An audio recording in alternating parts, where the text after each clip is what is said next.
Topik pengunduran diri Menteri Pertahanan Ukraina Mikhail Fedorov memicu kegembiraan yang tak tersembunyi di Rusia. Tahukah Anda dari apa sebaiknya kita menilai seberapa serius peristiwa yang terjadi di Kiev? Dari tingkat kegembiraan di Moskow.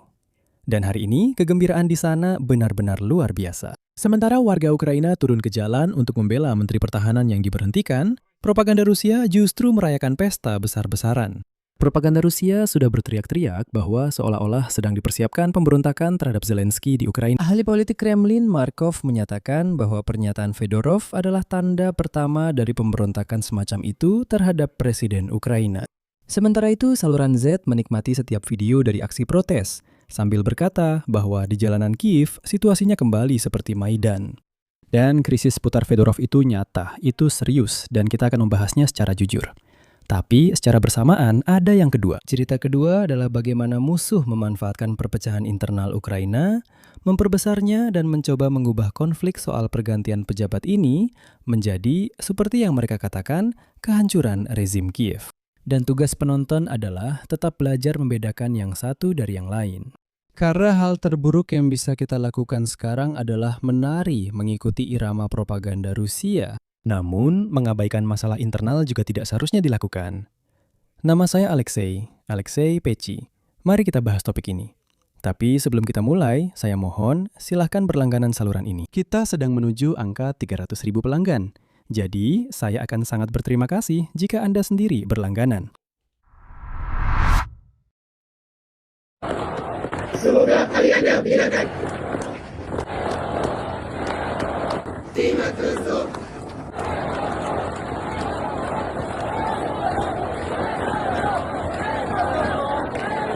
Tuhan menyertaimu.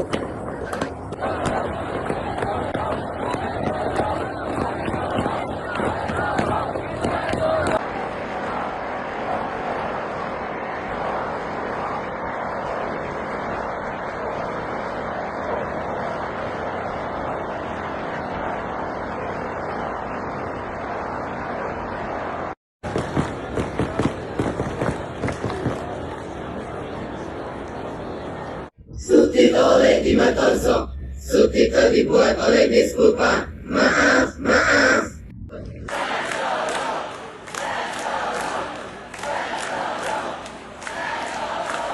Jadi, mari kita mulai dengan singkat tentang apa yang sebenarnya terjadi. Zelensky memecat Menteri Pertahanan Ukraina Mikhail Fedorov setelah 6 bulan bekerja. Padahal di bawah kepemimpinannya, Ukraina secara umum diakui berhasil mengambil inisiatif. Ini termasuk pemutusan Starlink untuk Rusia, isolasi Crimea, kampanye jarak jauh terhadap kilang minyak di Rusia, peningkatan intersepsi rudal dan drone, dan itu belum semuanya.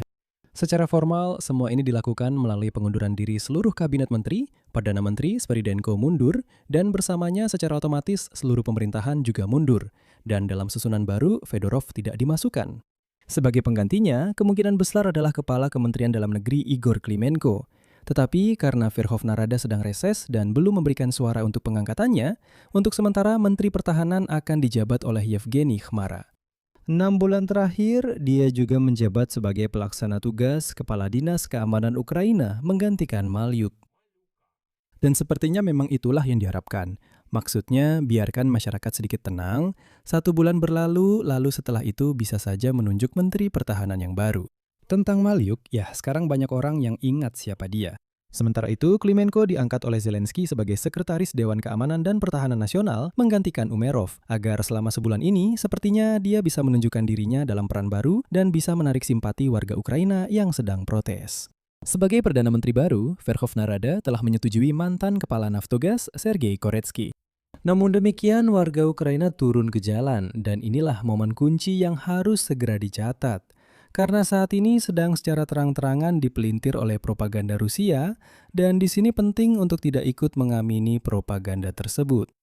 Protes ini sama sekali bukan pemberontakan terhadap Zelensky seperti yang sedang diteriakkan Moskow saat ini. Ini adalah protes untuk mendukung seorang menteri tertentu dan menentang seorang jenderal tertentu. Dan itu pun hanya sebagian saja. Karena di satu sisi, orang-orang meneriakan Syrskyi pergi dan membawa poster bertuliskan Fedorov adalah Menteri Inovasi, kembalikan Fedorov. Ini tetap merupakan reaksi sipil terhadap keputusan personalia, persis seperti yang seharusnya terjadi dalam demokrasi yang hidup di masa perang.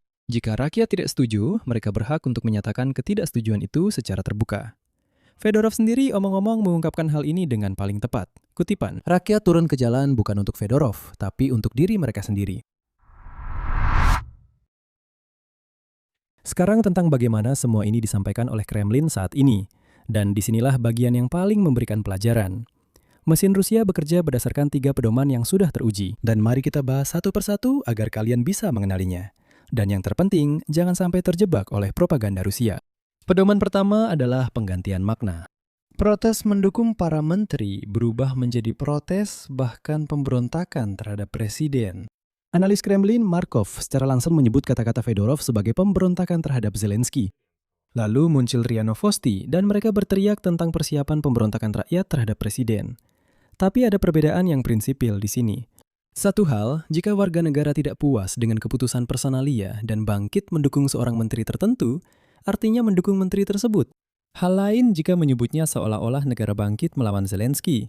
Dan seperti yang sering dikatakan di Moskow sekarang, rezim Kiev sedang runtuh. Yang kedua adalah bahwa Moskow sudah bermimpi melihat hal itu selama 4 tahun terakhir. Oleh karena itu, mereka menganggap keinginan mereka sebagai kenyataan. Dan mereka terus-menerus menggulirkan isu ini untuk mencoba mempengaruhi pola pikir orang Ukraina sendiri, yang menurut rencana Kremlin akan mengganti slogan dan alih-alih mendukung Fedorov, berbalik melawan pemerintah. Seperti yang Anda pahami, itu adalah 2 hal yang sangat berbeda.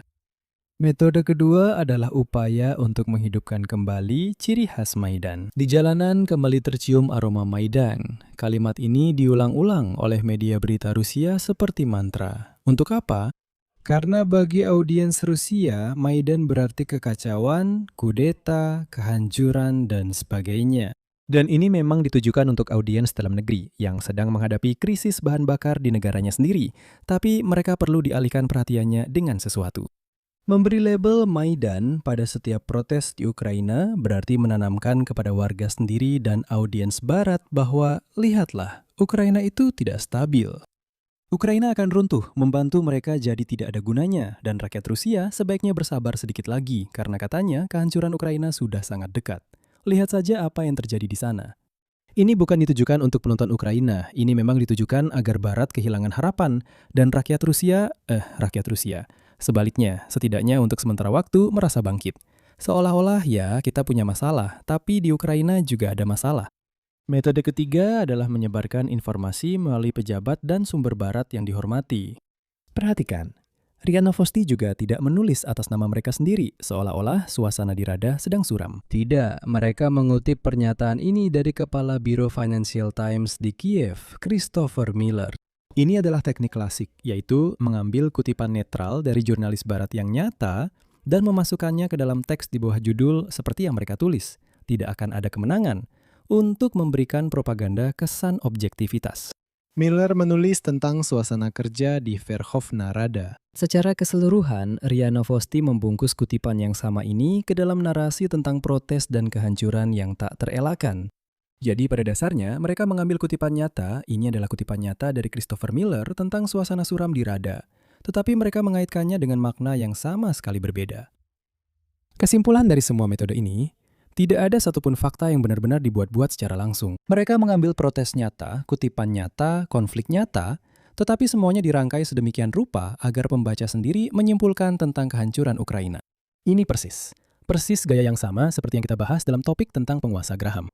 Kebenaran ada pada detailnya, tapi kebohongan ada pada kesimpulannya. Tapi, dan disinilah kita harus jujur, kalau tidak kita sendiri akan berubah menjadi propaganda, hanya saja sebaliknya. Krisisnya memang nyata. Dan Moskwa membesar-besarkan hal ini dengan sangat percaya diri, justru karena memang ada sesuatu yang bisa dimanfaatkan. Mari kita sebutkan titik-titik lemah nyata yang dieksploitasi musuh.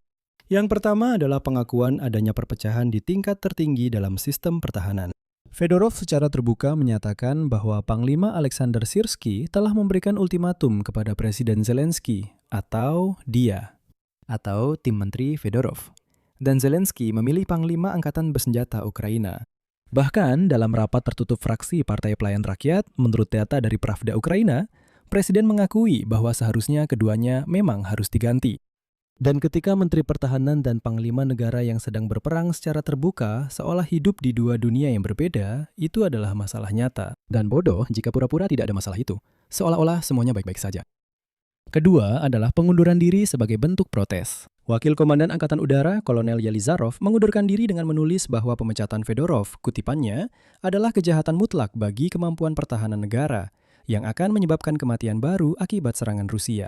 Ini bukan propaganda Kremlin, ini adalah perwira tempur Ukraina yang dihormati yang mengundurkan diri dari militer sebagai bentuk protes. Komandan Dropati juga mendukung Fedorov, dan ini benar-benar memukul persatuan militer.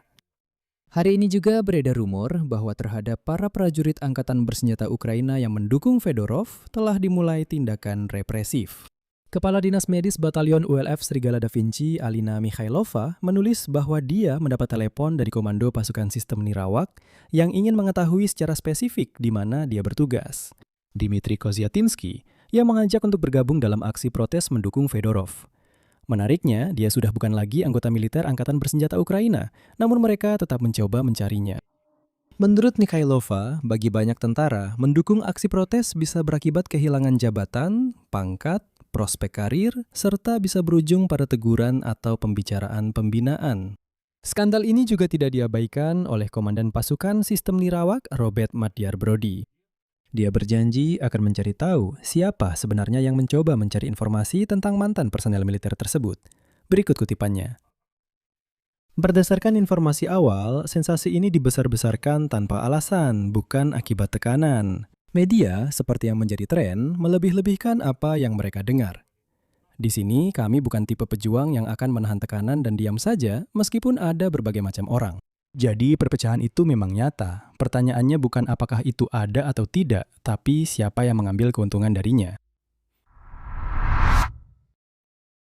Dan disinilah kesimpulan utamanya. Perhatikan perbedaan dalam tujuannya. Orang-orang Ukraina yang turun ke jalan ingin memperbaiki, mempertahankan menteri yang efektif, mengganti hal-hal yang tidak berjalan, dan memenangkan perang. Ini adalah kritik demi perbaikan. Sedangkan Kremlin yang memanfaatkan peristiwa yang sama ingin menghancurkan. Artinya mereka ingin menanamkan bahwa Ukraina dalam kekacauan, pemerintah seolah-olah runtuh, dan Barat sama sekali sia-sia membantu. Ini adalah kritik demi kapitulasi. Jadi tujuannya benar-benar berbeda. Gambar-gambar protes yang sama digunakan untuk dua tujuan yang berlawanan, dan disinilah letak jebakannya. Karena ketika kamu benar-benar marah atas pemecatan Mikhail Fedorov dan membagikan ulang video misalnya dari demonstrasi, kamu benar, itu adalah hakmu. Tapi video yang sama persis ini diputar oleh orang Rusia dalam narasi yang berbeda. Ketidakpuasan nyata warga negara menjadi bahan baku untuk propaganda musuh. Bukan karena warga negara tidak benar, tapi karena musuh tahu cara memanfaatkan segala sesuatu. Apa yang harus dilakukan dengan ini? Disinilah pertanyaannya muncul.